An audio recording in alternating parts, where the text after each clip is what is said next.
नमस्कार दोस्तों, स्वागत है आपका एक बार फिर से मेरे YouTube चैनल पूजा स्टडी पॉइंट में। हमारी जो मॉडर्न हिस्ट्री की सीरीज चल रही है उसे ही आगे आज बढ़ाएंगे और इसमें हमारा जो नया टॉपिक है 1786 का अधिनियम और साथ में हम देखेंगे लॉर्ड कॉर्नवालिस और लॉर्ड वेलेस्ली के शासनकाल को। अगर आपने प्रीवियस वीडियो नहीं देखी हैं तो आप प्लेलिस्ट में जाके जो मॉडर्न हिस्ट्री के वीडियो हैं आप वो देख सकते हैं। आज का जो हमारा टॉपिक 1786 है वो हम देख लेते हैं। अभी तक हमने देखा 1773 के साथ रेगुलेटिंग एक्ट के साथ ही वारन हेस्टिंग्स को बंगाल का गवर्नर जनरल बनाया जाता है। इसके बाद 1784 का जो पिट्स इंडिया एक्ट आता है, इसके विरोध में जो वारन हेस्टिंग्स है वो इस्तीफा दे देता है और फिर एक अस्थाई गवर्नर जनरल के रूप में आते हैं सर जॉन मैकफरसन, जो कि 1 साल तक इस पद पर रहते हैं। इसके बाद जो ब्रिटिश संसद है वो एक नया अधिनियम लेके आती है 1786 का, और इस अधिनियम के तहत ही लॉर्ड कॉर्नवालिस को एक नया गवर्नर जनरल बना के वो भेजती है। यहाँ जो गवर्नर जनरल है लॉर्ड कॉर्नवालिस, वो कुछ शर्तों के साथ भारत आता है नया गवर्नर जनरल बन के। क्या शर्तें होती है उसकी? इस एक्ट से लॉर्ड कॉर्नवालिस को परिषद का निर्णय न मानने की शक्ति दी गई। ठीक है, तो जो 4 सदस्यीय एक परिषद बनाई गई थी गवर्नर जनरल की सहायता के लिए, वो वहाँ पे अब लॉर्ड कॉर्नवालिस को उसका निर्णय ना मानने की शक्ति दी गई। मतलब अगर वो चाहे तो वो उनका कहना नहीं भी मान सकता है। अभी तक क्या था कि उनका एक कहना मानना ही होता है, लेकिन यहाँ पे उनका निर्णय ना मानने की शक्ति उसको दी गई थी। साथ में गवर्नर जनरल को सेना का अध्यक्ष भी बनाया गया। ठीक है, तो अब लॉर्ड कॉर्नवालिस ही सेना का अध्यक्ष भी हो जाता है। अब आगे देखेंगे लॉर्ड कॉर्नवालिस के समय पे क्या क्या हुआ था, क्या क्या उसने सुधार किए थे भारत में। तो 1786 के अधिनियम के साथ ही लॉर्ड कॉर्नवालिस को नया गवर्नर जनरल बनाया जाता है, जैसे कि अभी मैंने बताया। और 1793 का जो कॉर्नवालिस कोड है ये लॉर्ड कॉर्नवालिस ही लेके आता है 1793 में। इसके तहत ये क्या करता है, शक्तियों का पृथक्करण करता है। ठीक है, शक्तियों का पृथक्करण करता है। अगर क्वेश्चन आता है कि जो कॉर्नवालिस कोड है वो किससे संबंधित है, तो शक्तियों के पृथक्करण से संबंधित है। कब आया था? 1793 में यह आया था। इसके तहत क्या होता है, दीवानी अदालत, जो मैंने बताया वारन हेस्टिंग्स ने 2 अदालतों का गठन किया था, एक था दीवानी अदालत और एक फौजदारी अदालत। तो अब कॉर्नवालिस क्या करता है, दीवानी अदालत के जो अधिकारी हैं कलेक्टर, उसको पहले राजस्व वसूलने व न्याय करने का अधिकार था। उसे 2 अधिकार थे। जो दीवानी अदालत का जो अधिकारी होता है, उच्च अधिकारी, कलेक्टर उसे कहते थे, उसके पास 2 अधिकार थे, एक राजस्व वसूलने का, साथ में न्याय करने का। जब लॉर्ड कॉर्नवालिस को लगा कि 2 अधिकार इसके पास अगर ये दे रहा है तो दोनों के साथ न्याय नहीं कर पाएगा कलेक्टर। अगर वो राजस्व वसूलने का काम कर रहा है, उसमें कुछ गड़बड़ी करता है तो वो खुद ही न्याय कर रहा है, तो कौन उसको जो है न्याय दिलाएगा। ठीक है, तो उसने इन जो दोनों शक्तियां हैं इसका पृथक्करण किया और इस कोड के तहत जो कलेक्टर है उसकी शक्तियों का पृथक्करण किया। अब क्या किया, कलेक्टर केवल भू राजस्व वसूलेगा और न्यायिक कार्य देखने के लिए उसने जिला न्यायाधीश की नियुक्ति करी। ठीक है, तो कलेक्टर को भू राजस्व वसूलने की शक्ति दी गई और न्यायिक कार्य उससे मतलब पृथक कर दिया गया और उसके लिए एक नया जिला न्यायाधीश की नियुक्ति की गई। फौजदारी अदालतों के मामले में क्या किया, फौजदारी अदालतों को समाप्त ही कर दिया। ठीक है, और इसमें 4 भ्रमण करने वाली अदालतों का निर्माण कराया। 3 बंगाल में थी ये भ्रमण करने वाली अदालतें और 1 बिहार में। फौजदारी अदालत, ठीक है, कंपनी के कर्मचारियों का वेतन इसने बढ़ाया और व्यक्तिगत व्यापार के लिए प्रतिबंध लगाया।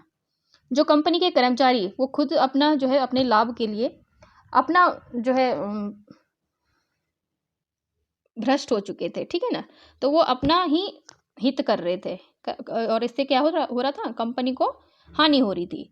तो उसने क्या किया, कंपनी के कर्मचारी को वेतन ही बढ़ा दिया और उनसे कहा गया कि अब आप व्यक्तिगत व्यापार नहीं करेंगे। ठीक है, और प्रत्येक जिले में थाने की स्थापना की गई और प्रत्येक थाने में दरोगा की स्थापना की गई। दीवानी अदालतों का एक ग्रेड बनाया गया। ठीक है, अब दीवानी अदालतों को भी इसने कुछ पार्ट में डिवाइड कर दिया। सबसे ऊपर होते थे प्रांतीय न्यायालय, तो ये यहाँ पे प्रांतीय न्यायालय है। प्रांतीय न्यायालय 4 जगह थे, कलकत्ता, मुर्शिदाबाद, ढाका और पटना। ये 1000 तक के मामले यहाँ पे देखते थे प्रांतीय न्यायालय। इसके नीचे वाला जो न्यायालय था वो था जिला न्यायालय। इसके नीचे वाला जो था रजिस्ट्रार इसे कहते थे, ये 200 रुपये तक के मामले देखता था। और सबसे नीचे जो था मुंसिफ, ये 50 रुपये तक के मामले देखता था। मुंसिफ वाले पद में भारतीय लोग ही शामिल होते थे। ठीक है, तो सबसे निचला है मुंसिफ, उससे ऊपर है रजिस्ट्रार, फिर है जिला न्यायालय और फिर है प्रांतीय न्यायालय। प्रांतीय न्यायालय 4 जगह थे, कलकत्ता, मुर्शिदाबाद, ढाका और पटना। 1793 में लॉर्ड कॉर्नवालिस के द्वारा ही स्थायी बंदोबस्त की भू व्यवस्था लागू की जाती है और ये बंगाल बिहार वाले इलाके में शुरू करता है 1793 में। तो कौन कौन सी भू व्यवस्था अंग्रेजों के द्वारा की गई है वो हम आगे एक वीडियो बना के मैं लाऊंगी। तो अभी देख लेते हैं स्थायी बंदोबस्त कौन लाया था, लॉर्ड कॉर्नवालिस, और 1793 में। मोस्ट इंपॉर्टेंट ये क्वेश्चन है, कॉर्नवालिस को नागरिक सेवा का जनक माना जाता है। पुलिस व्यवस्था का जनक भी कॉर्नवालिस को माना जाता है और एसपी का जो पद सृजित किया है वो भी कॉर्नवालिस ने किया है। इसके बाद जो नेक्स्ट गवर्नर जनरल आता है सर जॉन सॉर, ये 1793 से और 98 तक रहते हैं। इन्होंने अहस्तक्षेप की नीति अपनाई थी। अहस्तक्षेप की नीति मतलब ये किसी भी अगर दो राज्य अगर लड़ रहे हैं तो ये किसी दूसरे को सहयोग नहीं करेगा, मतलब ये उसमें हस्तक्षेप नहीं करेगा। ये नीति किसने अपनाई थी? सर जॉन शोर ने। सर जॉन शोर के बाद एक नया गवर्नर जनरल आता है लॉर्ड वेलेजली। 1854 में इसी के टाइम पे फोर्ट विलियम कॉलेज की स्थापना होती है। चतुर्थ आंग्ल मैसूर भी इसी के टाइम पे होता है 1799 में। इस युद्ध में टीपू सुल्तान की मृत्यु हो जाती है और मैसूर जो है अंग्रेजों के अधीन आ जाता है। द्वितीय आंग्ल मराठा युद्ध भी 1803 से 1806 के बीच होता है, तो ये लॉर्ड वेलेजली के टाइम पर ही होता है। सहायक संधि पद्धति शुरू की, तो जो लॉर्ड वेलेजली था इसने सहायक संधि शुरू करी। तो सहायक संधि क्या है वो हम समझ लेते हैं कि राज्य में ब्रिटिश रेजिडेंट रखी जाएगी। जिस राज्य में सहायक संधि होती है उस राज्य में ब्रिटिश रेजिडेंट रखी जाएगी, इनकी एक फौज की एक टुकड़ी रखी जाएगी। यह रेजिडेंट राज्य की रक्षा करेगी व इसका खर्चा जो है राज्य वहन करेगा। तो ये कुछ शर्तें थी सहायक संधि के तहत कि हम आपकी राज्य में अपनी एक सेना की टुकड़ी रखेंगे जिसका खर्चा आप वहन करेंगे और हम ये टुकड़ी आपकी ही रक्षा के लिए यहाँ पे रख रहे हैं। अगर राज्य बड़ा होता है तो एक निश्चित भूभाग मतलब जो राज्य है वो उसको एक निश्चित भूभाग देता है और जो छोटा राज्य होता है उससे ये नगद धन लेते थे। सहायक संधि के तहत क्या होता है कि अगर जो है अन्य जो शक्तियां थी भारत में और भी देशी विदेशी, तो उनसे कोई संबंध ये स्थापित नहीं करेंगे कि केवल अंग्रेजों से ही इनका संबंध होगा, किसी अन्य विदेशी शक्तियों से संबंध स्थापित नहीं करेंगे। सहायक संधि करने वाले जो राज्य थे वो हम देख लेते हैं। सबसे पहले सहायक संधि स्वीकार किसने करी है? 1798 में हैदराबाद के निजाम ने। मोस्ट इंपॉर्टेंट क्वेश्चन है कि सहायक संधि स्वीकार करने वाला सर्वप्रथम जो राज्य था वो कौन था? तो हैदराबाद का निजाम 1798 में करता है। 1799 में मैसूर और तंजौर जो है सहायक संधि स्वीकार करते हैं।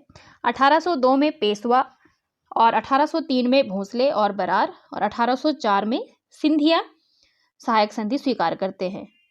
इंदौर के होलकर, इनसे भी 1803 में जो है संधि होती है, लेकिन क्या होता है ये सहायक संधि स्वीकार नहीं करते हैं। तो ये भी मोस्ट इंपॉर्टेंट क्वेश्चन है कि वो कौन सी शक्ति है जिसने सहायक संधि स्वीकार नहीं करी?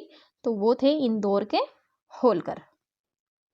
तो ये थे गाइज आज के टॉपिक लॉर्ड कॉर्नवालिस और लॉर्ड वेलेजली। तो कैसी लगी आपको वीडियो गाइज, आप ज़रूर बताएं और अपने जो फ्रेंड हैं जो भी उत्तराखंड जो आगामी एग्ज़ाम है उनकी तैयारी कर रहे हैं तो उनसे ज़रूर शेयर करें और कमेंट भी करें कि आपको ये वीडियो कैसी लगी। Thank you guys.